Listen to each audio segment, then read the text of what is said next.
Comrade और मित्रों, आज बिहार पार्टी ने मुझे बाढ़ जो है वो विकास का बहुत बड़ा बाधक है, इस सवाल पर मुझे बोलने को आदेश दिया है, मौका दिया है। मैं कहना चाहता हूं कि बिहार में जो बाढ़ की स्थिति है, इसका मुख्य कारण नेपाल है। नेपाल से आने वाली जो नदियां हैं, वही नदियां हमारे बिहार में बाढ़ को लाती है मुख्य रूप से। हम शुरू करते हैं तो पश्चिम चंपारण, जो बिहार का अंतिम पश्चिम और उत्तर छोर पर जिला पड़ता है, जो नेपाल का सीमा है। तो नेपाल की पहाड़ी से जो नदियां, जो पानी वहां से चलते हैं और छोटी छोटी जो पहाड़ी नदियां हैं वो वहां से निकलती हैं, तो वो कई हिस्से में नदी बनकर हमारे सामने आती है। एक तो नारायणी नदी, जो एक बड़ी नदी है, जिस पर वाल्मीकि नगर बराज बना हुआ है, और फिर वहां से वो आगे बढ़ती है तो गंडक नदी का रूप ले लेती है। एक मसान नदी है, पंडई नदी है, और एक सिकरहना नदी है। सिकरहना नदी भी काफी बाढ़ के सवाल पर और पश्चिम चंपारण को तबाह करने में बड़ी भूमिका उसकी है। और उसी नदी में आगे जाकर मसान नदी और पंडई नदी भी मिल जाती है। तो हम देखते हैं कि पश्चिम चंपारण में जो नेपाल से बाढ़ का पानी जो आता है, और जब बराज पर पानी आकर जब वहां पर टकराता है, तो वहां पानी जो है, जो भारी मात्रा में जमा हो जाता है, तो उसको छोड़ने के लिए जब बाध्य होता है वहां का जो बराज का गार्ड या इंजीनियर, तो कभी कभी 3.5 लाख क्यूसेस, 4 लाख क्यूसेस पानी जो है वो छोड़ देता है। और जब ही पता चलता है कि 3.5 लाख क्यूसेस पानी वाल्मीकि नगर बराज से गंडक नदी में छोड़ दिया गया, तो लोग भयभीत हो जाते हैं कि भारी प्रलय की संभावना बढ़ गई। तो ये अक्सर देखा जा रहा है, इस साल कई बार हुआ, और ये देखा गया कि बाढ़ जो गंडक नदी में आया और धीरे धीरे आगे बढ़ने से उसके जो सामने आए बांध, तटबंध, तो कमजोर तटबंध जहां पड़ता है उसको वो तोड़ते हुए जो समतल भूमि है, सिंचित जो भूमि है, उधर भी वो बढ़ जाता है। अब की बार हम लोगों ने देखा कि पश्चिम चंपारण के तटबंध को नहीं तोड़कर अब की बार वो सिवान, गोपालगंज का तटबंध है, जो छपरा और गोपालगंज को भारी मात्रा में वो प्रभावित किया है, उस तटबंध को उसने तोड़ा। मुख्य रूप से हमारे पश्चिम चंपारण जो जिला है, उसमें पिपरासी तटबंध जो है अक्सर टूटता है, आए दिन, नियमित, हर साल करीब करीब। तो ये तटबंध टूटते हैं, बाढ़ की विभीषिका भारी मुसीबत के रूप में सामने आती है। सिकरहना अभी 2017 में इतना प्रलय मचाया कि कई जिले उससे प्रभावित हुए, और पश्चिम चंपारण जिला का कई प्रखंड, मुख्य रूप से उसमें नरगटियागंज, रामनगर, लौरिया और चनपटिया, तो करीब करीब भारी प्रलय चनपटिया प्रखंड का हुआ, उसमें फिर मझौलिया में, और वो धीरे धीरे आगे बढ़ती जाती है। तो सिकरहना जब पूर्वी चंपारण में पहुंचती है तो वो बूढ़ी गंडक के नाम से जानी जाती है, उसको हम बूढ़ी गंडक के रूप में कहते हैं। लेकिन उसी सिकरहना के नाम पर पूर्वी चंपारण का एक अनुमंडल है, जो ढाका अनुमंडल, उसको सिकरहना अनुमंडल के रूप में हम जानते हैं, उसी सिकरहना नदी के चलते, यानी वहां तक सिकरहना नदी काम करती है। उसके बाद वो बूढ़ी गंडक का रूप ले लेती है, जो मुजफ्फरपुर वगैरह में बूढ़ी गंडक के रूप में जानी जाती है। तो ये जो बाढ़ की जो स्थिति है और नदियों का जो बनावट है, जो भौगोलिक स्थिति है चंपारण की, और वहाँ से पानी जब चलती है तो नीचे बढ़ते हुए पूर्वी चंपारण को बाढ़ग्रस्त बनाते हुए वो मुजफ्फरपुर और वैशाली जिला जो है और उधर गोपालगंज और छपरा सारण जिला इस सबको प्रभावित करती है। आज थोड़ा पानी कम होता है पूर्वी चंपारण और पश्चिम चंपारण में, तो हम देखते हैं कि वो पानी मुजफ्फरपुर और वैशाली में वो भारी प्रलय के रूप में सामने खड़ी रहती है, यानी उधर से पानी आती है और इधर से निकलती है। तो ये स्थिति इधर की है। ठीक उसी तरीके से कोसी तटबंध जो है या कोसी बराज से जो पानी आती है और कोसी नदी जो है वो भारी प्रलयकारी नदी है, बाढ़ भारी रूप में वो उससे आता है और उस इलाके में सुपौल दरभंगा का इलाका हो या फिर सहरसा का इलाका हो और वो पूर्णिया तक महानंदा और ये कोसी नदी जो है वो एक बहुत बड़े क्षेत्र को प्रभावित करती है बाढ़ के रूप में। और भी नदियां हैं, अधवारा नदी है जो उस अधवारा समूह जो है वो मधुबनी के इलाके में मुख्य रूप से भारी तबाही मचाती है। फिर उसके बाद बागमती नदी है और घाघरा नदी है। ये सब नदियां जो हैं ये बाढ़ को पूरे बिहार में, खासकर उत्तर बिहार में तबाही मचाने के कारण बनते हैं। और ठीक उसी तरीके से दक्षिण बिहार को आप देखेंगे तो कभी कभी दक्षिण बिहार में भी बाढ़ की स्थिति पैदा होती है और वो आप सोन नदी हो या पुनपुन नदी हो, फाल्गु नदी हो या क्यूल हो, हरोहर की नदी हो या चीर हो, ये सारी नदियां जो हैं वो दक्षिण बिहार के अंदर में वो भी कुछ खास इलाके में फसलों को तबाह करती है और वहाँ के रहने वाले गांवों को भी तबाह करती है। तो ये तो हमेशा हो रहा है बिहार में। और जब ये नदियाँ तबाह करती है पूरे बिहार को और उसमें सैकड़ों लोग मरते हैं, इस साल भी भारी जान माल का नुकसान हुआ है। 250 से ज़्यादा लोगों का अभी तक प्रमाणित तौर पर लोग डूबकर मर गए, सांप के काटने से मर गए। सैकड़ों की तादाद में मवेशी है वो मर गए, दह गए। फसल की बात तो छोड़ ही दीजिए। तो ये जान माल जो है जिसको भारी तबाही हुई है, नुकसान हुआ है, जबकि हर साल हमारी बिहार सरकार और आपदा प्रबंधन जो है वो तमाम जिलों का आपदा प्रबंधन या जिला प्रशासन ये कहता है कि हम बाढ़ से मुकाबला लेने के लिए पूरी तरीके से मुस्तैद हैं, हम सारी व्यवस्था कर चुके हैं और अब की बार बाढ़ का प्रलय हम नहीं आने देंगे। ये इस तरीके से दम भरते हैं लोग हर साल। और जब भी अखबारों में ये चीज़ आती है, जब भी टेलीविज़न पर हम लोग जब सुनते हैं, खासकर मेरे जैसा लोग, तो मुझे हंसी आती है कि किस तरीके से बिहार की जनता को बेवकूफ़ बनाया जा रहा है। प्रशासन के लोग किस तरीके से झूठ बोलते जा रहे हैं, ये इनकी नियति बन गई है। जबकि कोई कार्रवाई बाढ़ से बचाव के लिए आप कर नहीं रहे हैं और आप कह रहे हैं कि पूरी प्रबंध हम कर चुके हैं, और पता चलता है बाढ़ आने के बाद से कि इनके पास कुछ भी नहीं। लोगों को बचाने के लिए एनडीआरएफ इन्होंने मात्र एक जिले में 1 या 2 एनडीआरएफ की टीम इन्होंने भेजा।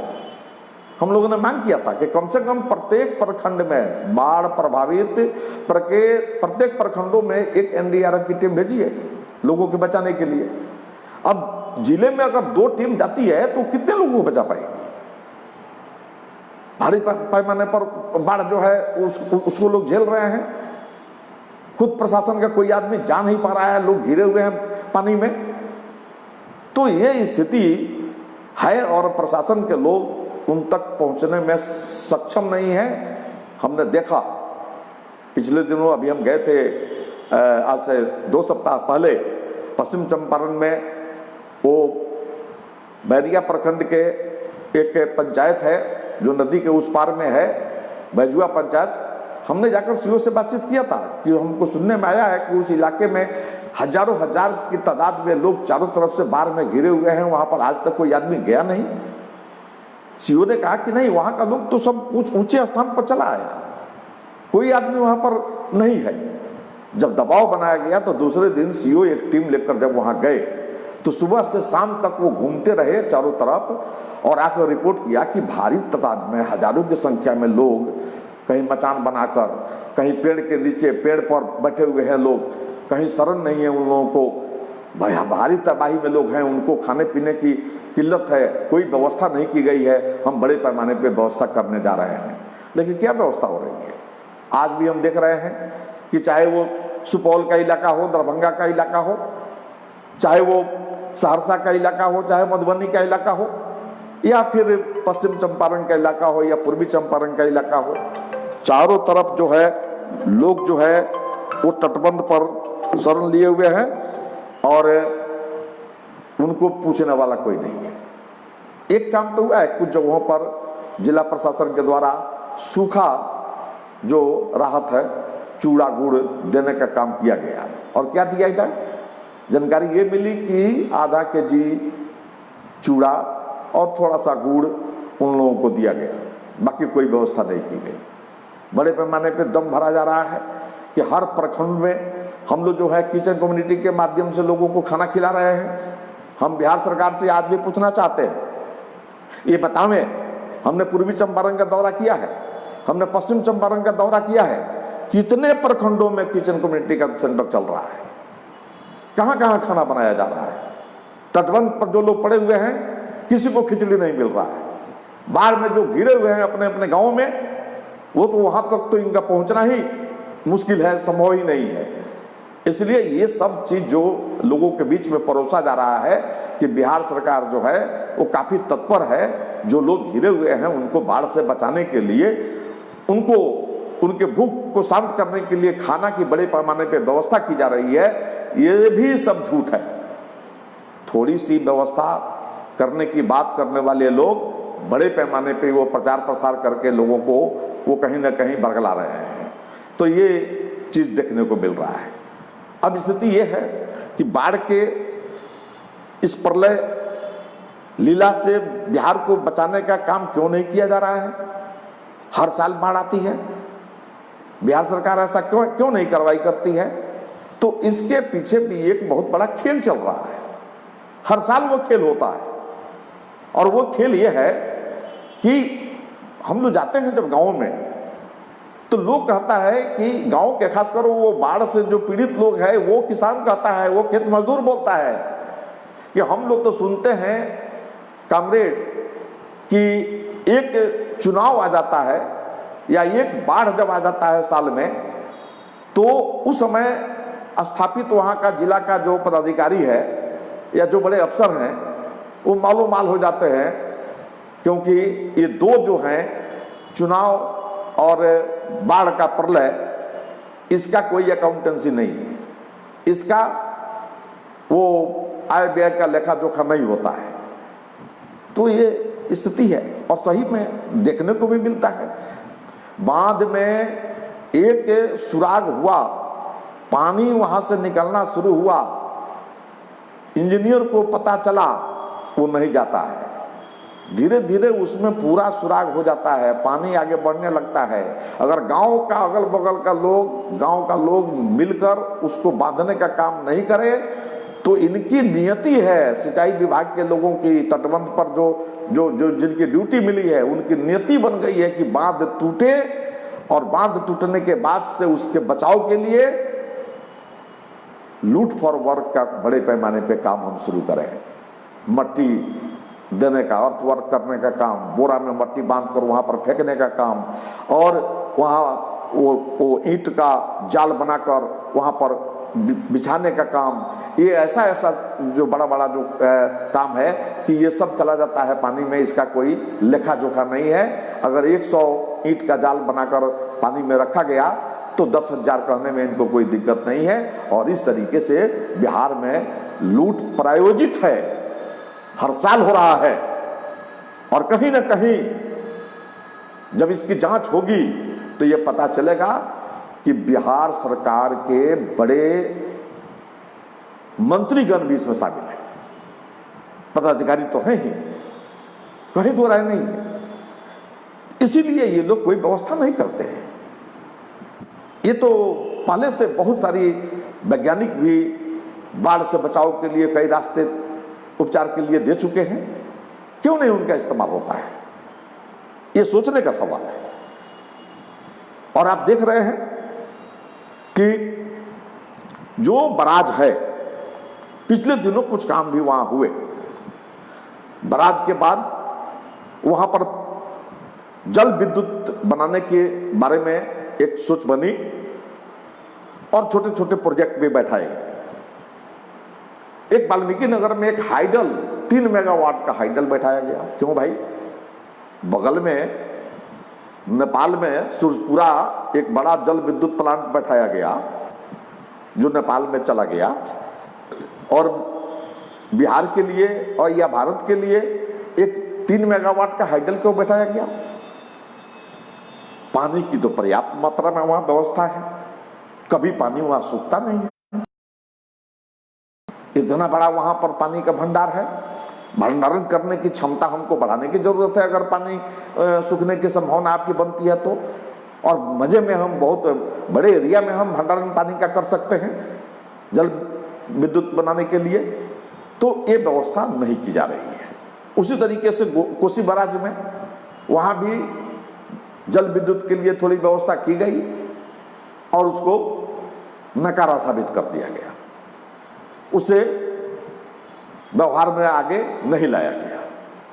ये भी एक सोची समझी प्लान है, जबकि वैज्ञानिक कहते हैं कि जल विद्युत एक ऐसा हमारे पश्चिम चंपारण या कोसी के इलाके से जो नेपाल से नदियां आती हैं वहां पर एक बड़ा प्रोजेक्ट बना दिया जाए तो बिहार से बिजली जो संकट है वो भी दूर हो जाएगा। ये सोच बहुत दिनों से बनी हुई है, लेकिन काम इस पर सही तरीके से नहीं हो रहा है।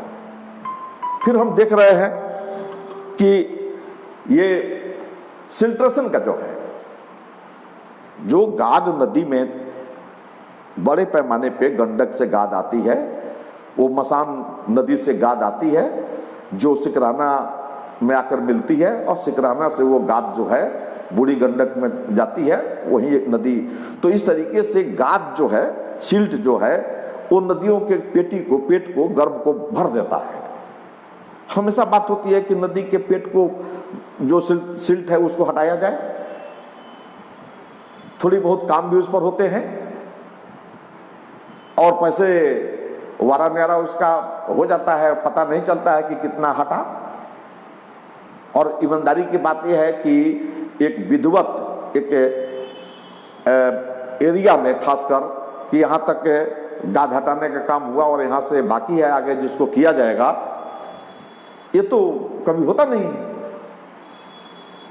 एक छोटा सा उसके लिए योजना बनती है, एक छोटा सा एस्टीमेट उसके लिए बनता है और वो खर्च हो जाता है, पता नहीं चलता है कि गाद हटाने का काम कहाँ किया गया।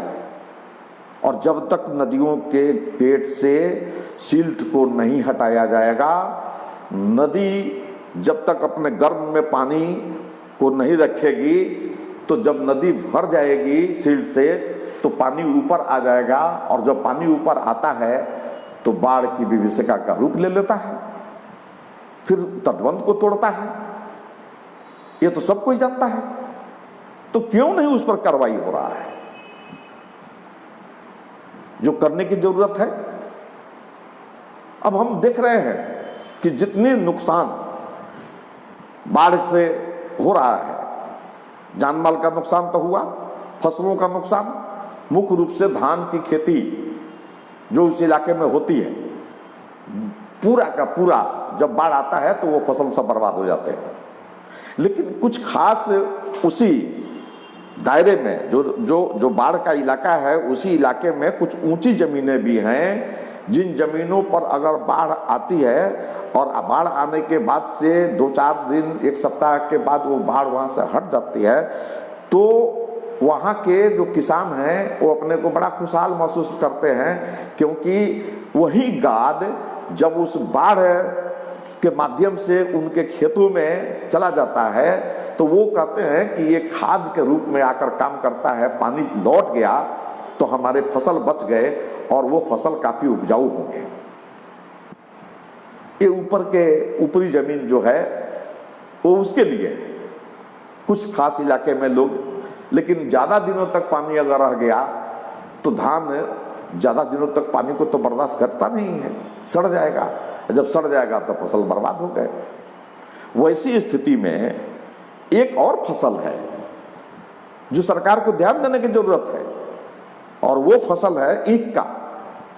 ईख पानी भी बहुत खाता है, और आपको पता है कि पश्चिम मतलब खासकर चंपारण में जो गांधी जी गए थे, और चंपारण में जो नील की खेती होती थी, और नील की खेती को समाप्त करके वहाँ से जब गांधी ने कहा कि अब तिनकटिया का सिस्टम समाप्त होगा, नील की खेती नहीं होगी, तो अंग्रेजों ने, ब्रिटिश हुकूमत ने गन्ना लगाने का वहाँ बीज पैदा किया बाहर से मंगाकर, और किसानों को प्रेरित किया कि आप गन्ना लगाइए। एक कैश क्रॉप है, नकदी फसल के रूप में भी है। नील आप छोड़ दिए तो इसको लगाइए, और गन्ना का उत्पादन बढ़ा और उसको किसान लगाने लगे, उसमें उनको फायदा भी नजर आने लगा। यही कारण था कि चंपारण में बड़े पैमाने पे गन्ना लगाने का काम किसानों ने किया। अंग्रेजी हुकूमत के दरमियान ही 1917 के बाद, और स्थिति ये हो गई कि 9 चीनी मिलें चंपारण में खुल गई। अंग्रेजों ने 9 चीनी मिलें वहाँ पर लगाई, और बड़े पैमाने पे किसान जो हैं वो गन्ना लगाने का काम किए। गन्ना क्या है कि वो बहुत दिनों तक पानी में रहकर भी वो बर्बाद नहीं होता है। वो बहुत दिनों तक पानी से संघर्ष करता है, लड़ता है, और पानी हट जाने के बाद फिर वो अपनी प्रगति को आगे बढ़ता है। तो ये गन्ना आधारित फसल खासकर बाढ़ प्रभावित इलाकों में लगाने का काम बिहार सरकार क्यों नहीं कर रही है, ये तो एक सवाल है। अंग्रेज इस बात को समझ रहे थे, लेकिन हमारी बिहार सरकार इस बात को नहीं समझ पा रही है। इसके पीछे कारण क्या है? हम देख रहे हैं कि गन्ना की जो खेती है वो सबसे ज्यादा चीनी मिलें जो पश्चिम चंपारण में 6 थी, आज भी 5 चल रही है, और गन्ना की खेती उस इलाके में हो रहा है। बाढ़ग्रस्त क्षेत्रों में जहां गन्ना लगाया गया है वहां बहुत नुकसान के बावजूद गन्ना कुछ बच जाता है, किसानों को कहीं ना कहीं कुछ लाभ दे जाता है, बाकी फसलें बर्बाद हो जाती है। लेकिन पूरे बिहार में 29 चीनी मिलें थी। एक बड़ा गन्ना का फसल लगाने का एक बड़ा इलाका था पूरे बिहार में। क्यों बंद कर दिया गया चीनी मिलों को? 29 चीनी मिलों में मात्र आज 11 चीनी मिलें चल रही हैं, और 11 चीनी मिलें जो चल रही हैं उसमें 5 चीनी मिलें पश्चिम चंपारण में, और 3 चीनी मिलें पश्चिम चंपारण के ठीक गंडक नदी के उस पार गोपालगंज जिले में है। जो गंडक नदी के इस पार में 5 चीनी मिलें, और गंडक नदी के दक्षिण में गोपालगंज में 3 चीनी मिलें चल रही हैं। 8 चीनी मिलें यहां चल रही हैं। बाकी 3 चीनी मिलें जो बच जाती हैं, जो 11 में चल रही हैं, उसमें एक चल रही है आपको रीगा, जो बागमती के किनारे में है। दूसरी चीनी मिल चल रही है हसनपुर समस्तीपुर में, और तीसरी चीनी मिल चंपारण में ही चल रही है, सुगौली। यानी कि 6 चीनी मिलें आज भी चंपारण में चल रही है। 3 चीनी मिलें चल रही हैं गोपालगंज में, 6 3 9, और एक रीगा सीतामढ़ी में, और एक हसनपुर समस्तीपुर में। 11 चीनी मिलें चल रही हैं। जबकि बनमनखी में चीनी मिलें थी, मधुबनी में 2 चीनी मिलें थी, दरभंगा में 1 चीनी मिल थी, पटने में 3 चीनी मिलें थी, गुरारू में गया के इलाके में, वारसलीगंज नवादा के इलाके में, वियटा में खुद स्वामी सादानंद सरस्वती ने चीनी मिल मालिकों के अत्याचार के खिलाफ में बहुत जबरदस्त लड़ाई उन्होंने लड़ी थी। तो ये चीनी मिलों को बंद करने का काम, और गन्ना जो नगदी आमदनी का एक बहुत बड़ा किसानों का स्रोत है और बाढ़ से संघर्ष करने की पूरी क्षमता रखता है, वैसे बीज को समाप्त कर देने का काम, वैसे फसल को विस्तार नहीं करके उनके चीनी मिलों को बंद करके उस फसल को रोकने का काम जो बिहार सरकार ने किया है, ये सबसे बड़ा जिम्मेदार है बिहार को पीछे करने का। बिहार के विकास का सबसे बड़ा बाधक अगर कोई है तो ये बिहार सरकार है, क्योंकि बाढ़ की विभीषिका से लड़ने के क्षमता अगर खेती के माध्यम से, कृषि के माध्यम से किया जाए तो उसमें गन्ना जो है, ईख जो है, वो एक नंबर का फसल है कि वो बाढ़। मात्र 2 चीनी मिलें HPCL के माध्यम से, एक लौरिया और एक सुगोली चीनी मिल चालू किया गया, बाकी सारी चीनी मिलें बंद हैं। जमीनें उनके पास है, उनमें डिस्टिलरी पैदा किया गया, उसमें दारू बनाने का काम शुरू कर दिया गया। कहां तो तय था कि ये गन्ना जो है वो पेर कर चीनी बनाएगा, तो दूसरे काम कैसे शुरू हो गए। और अभी बिहार सरकार का मन जो है वो, उनका नियत सही नहीं है। उन चीनी मिलों को बंद करने के बाद से आज बिहार सरकार सोच रही है कि उसमें दूसरे उद्योग लगाया जाए, और ये नहीं सोच रही है कि फसल आधारित, कृषि आधारित उद्योग जो गन्ना का था उसी तरह से लगाया जाए, ये सोच आज भी नहीं है।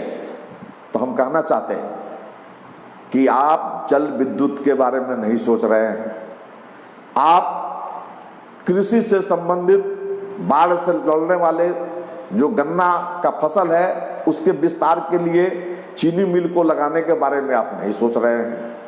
चीनी मिल अगर फिर जितने चीनी मिलें हैं, अगर आप उसी को आप फिर चालू कर देते हैं तो एक चीनी मिल में कम से कम 40,000 लोगों का व्यवस्था तो हो ही जाता है। एक तो 10,000 लोग उसके एम्प्लॉयड हो जाते हैं, कुछ सीजनल, कुछ परमानेंट। दूसरी बात कि जहां चीनी मिल है वहां पर बहुत सारे व्यवसाय, छोटे छोटे दुकान करने वाले बहुत सारे लोग शुरू कर देते हैं अपना कारोबार। एक छोटा सा बाजार भी वो पकड़ का रूप ले लेता है।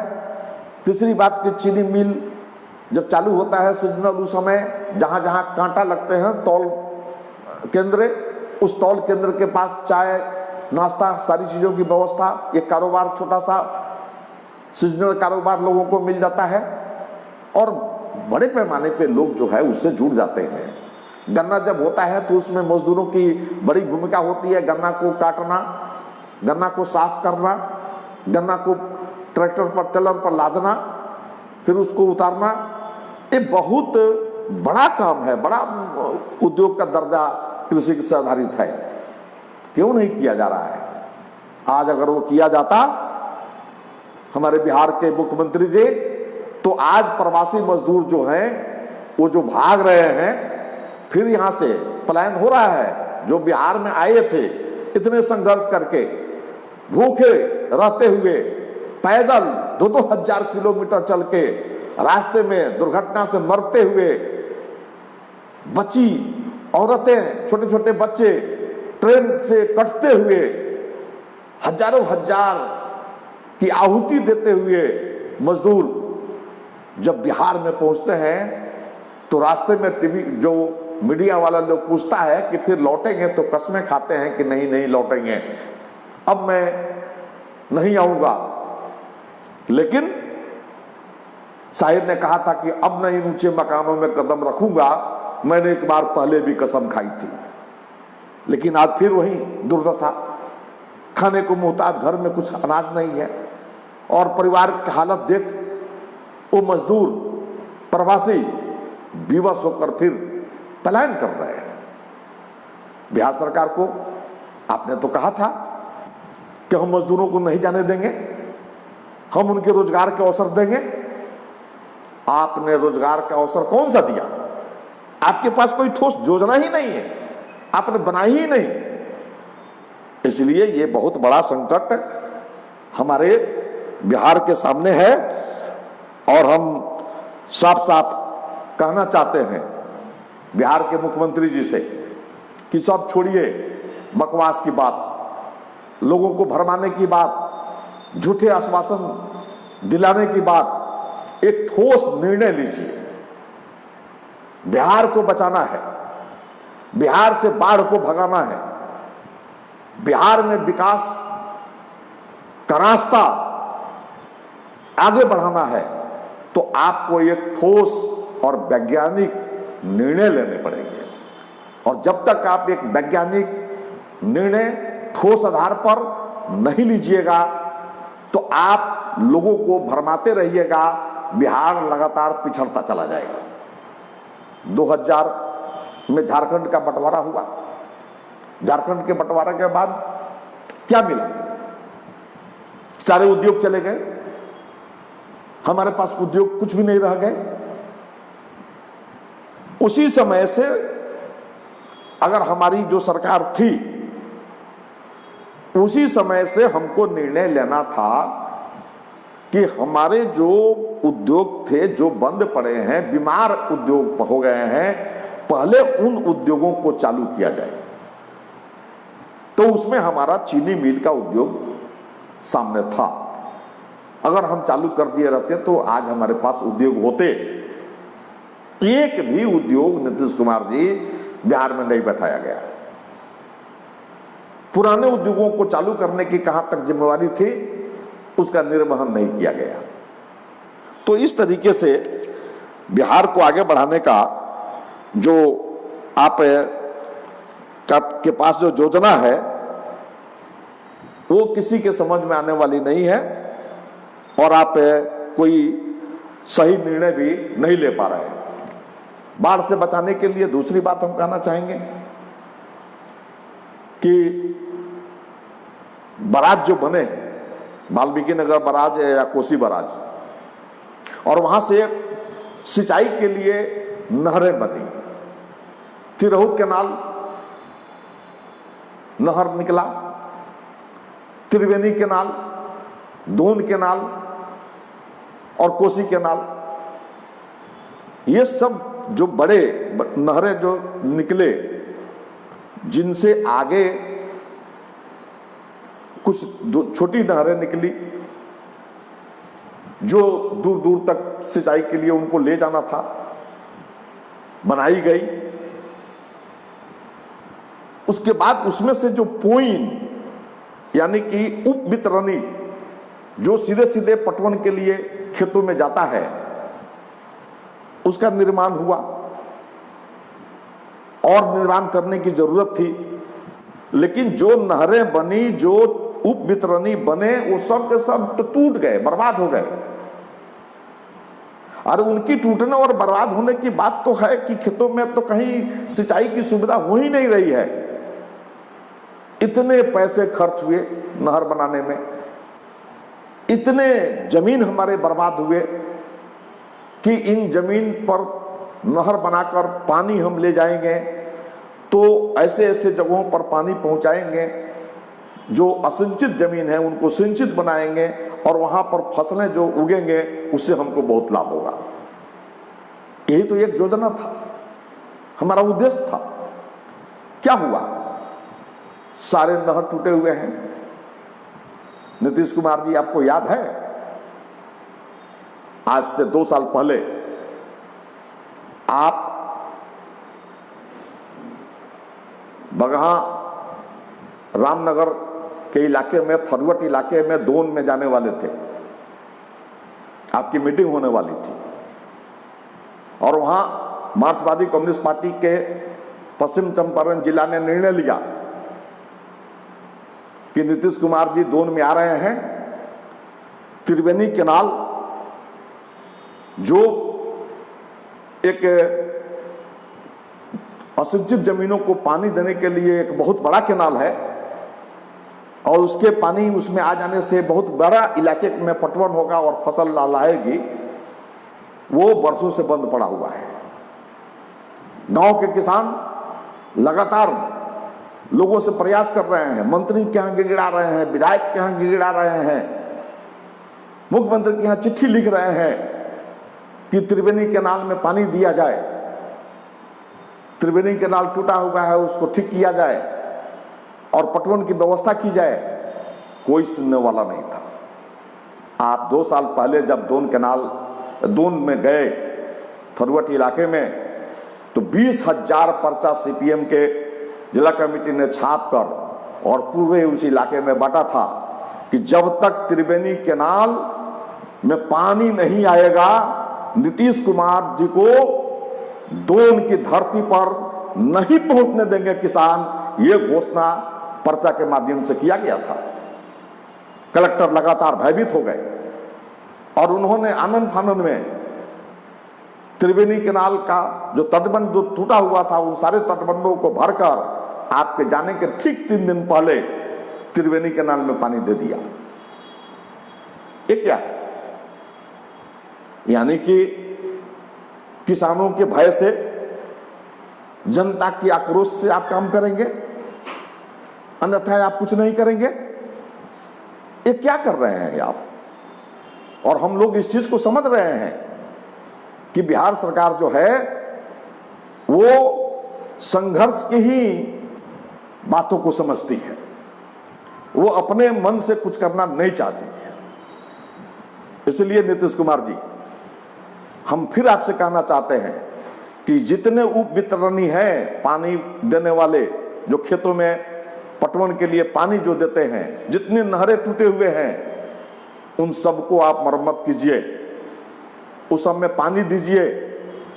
और दूसरी बात एक और है कि अगर आप बाढ़ के टाइम में जो कैनाल है, उन कैनालों में आप पानी भरते हैं, जब पानी बराज पर ज्यादा दबाव बनाता है और ज्यादा दबाव बनाने के बाद से 3 लाख 4 लाख क्यूसेस पानी छोड़ना पड़ता है बराज से, उस समय हमारा अगर टोटल कैनाल जो है मजबूत है सब, तो हम उसमें अगर पानी को छोड़ते हैं तो एक पानी का जो इतना बड़े पैमाने पे जो बराज से पानी नदियों में छोड़ा जा रहा है, उसका एक छोटा सा हिस्सा तो कटेगा, उसमें से नहरों में जाएगा।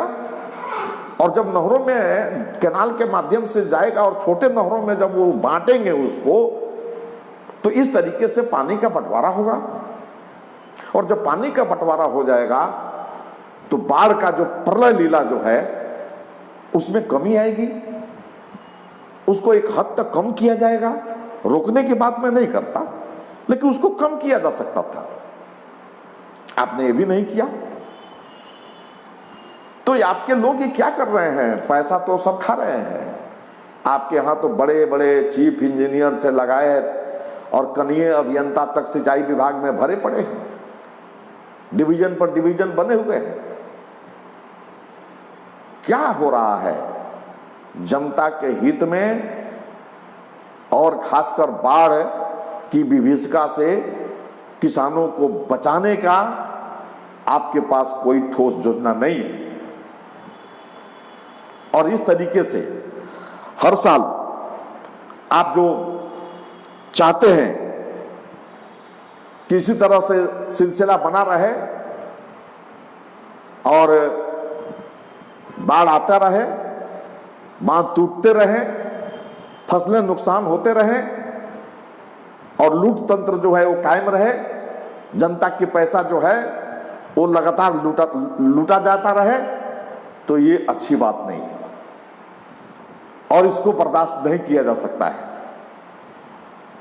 दूसरी बात है कि गंगा नदी वो तो हमारे उत्तर और दक्षिण बिहार को एक तरीके से बांटता है और वो बीच की नदी है।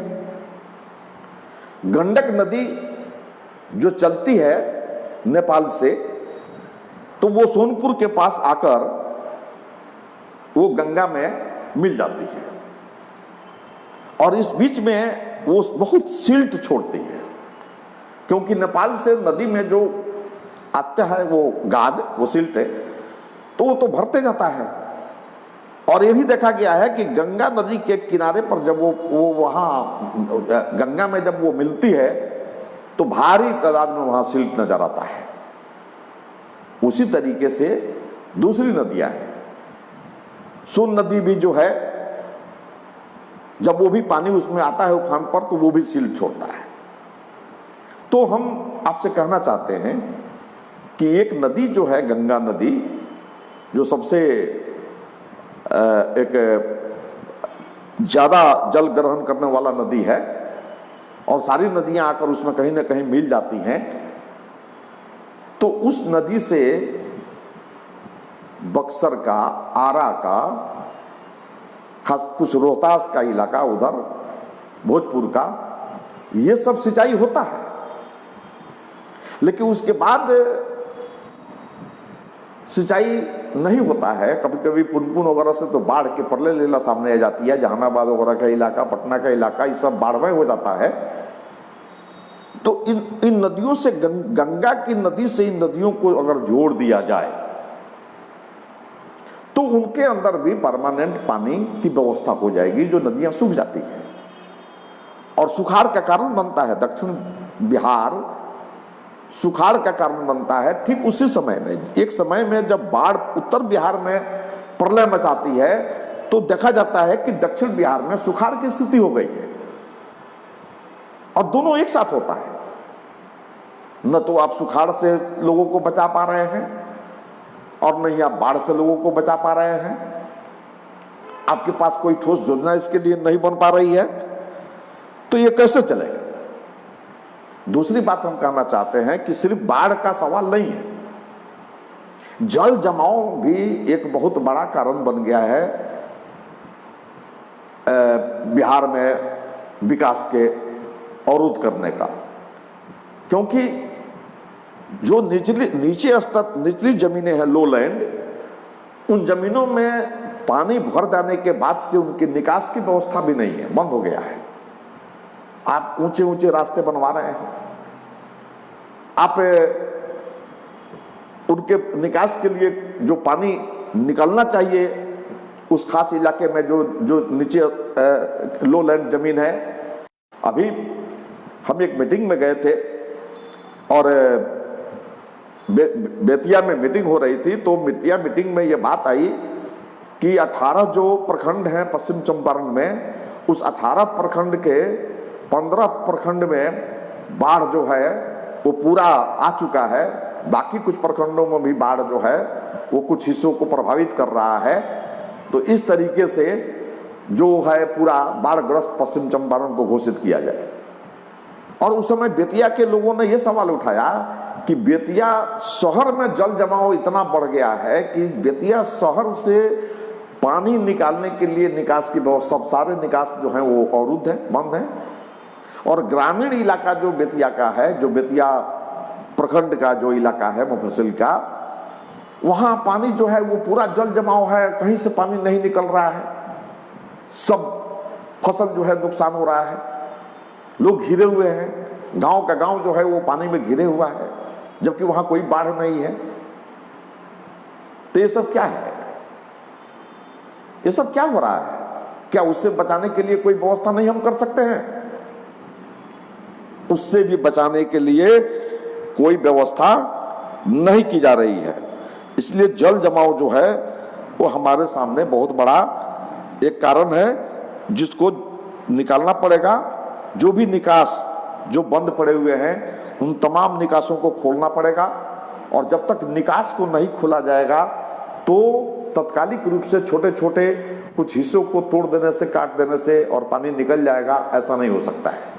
इसके लिए एक दुरुस्त योजना बनानी पड़ेगी और मुख्य निकास कहाँ कहाँ है जिसको लोगों ने अवरुद्ध कर रखा है या किस कारण से वो अवरुद्ध है, इसकी जांच करनी पड़ेगी तकनीकी रूप में, वैज्ञानिक स्तर पर, और जांच करके उस निकास को जब तक नहीं खोला जाएगा तब तक पानी से बचाव इलाके का नहीं किया जा सकता है।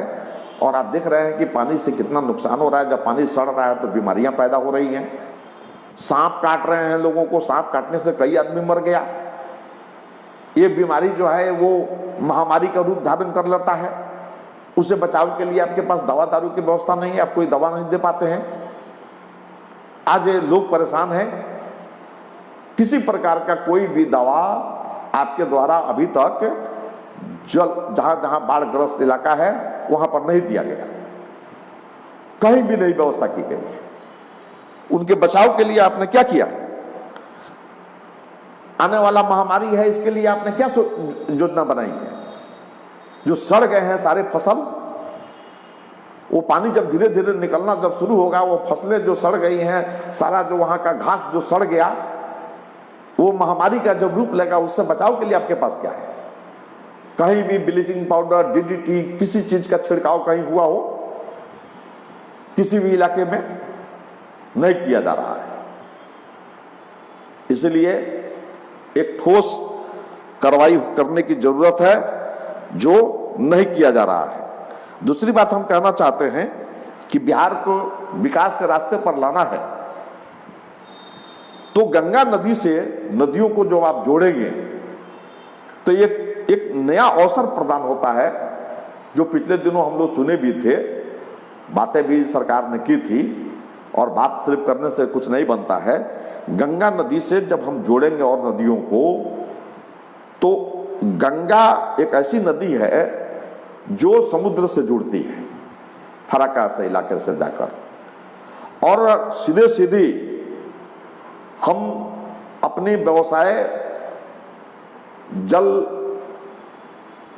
वाहन के माध्यम से जल इलाके जो हैं उस इलाके से अपना साधन बनाकर हम कर सकते हैं।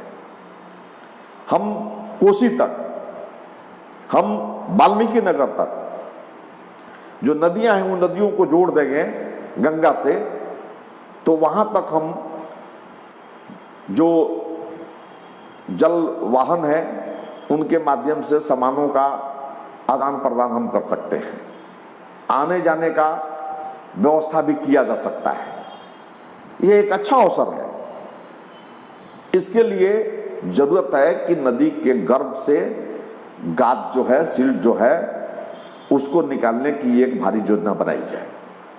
और जब वो योजना बन जाती है, गाद निकल जाएंगे, तो सीधे सीधे एक रास्ता निकल जाएगा पानी के माध्यम से, जल के माध्यम से आने जाने का, सामान ढोने का, लाने का। और कुछ इलाके खास जो है वहाँ पर नौका विहार का भी हम साधन बना सकते हैं।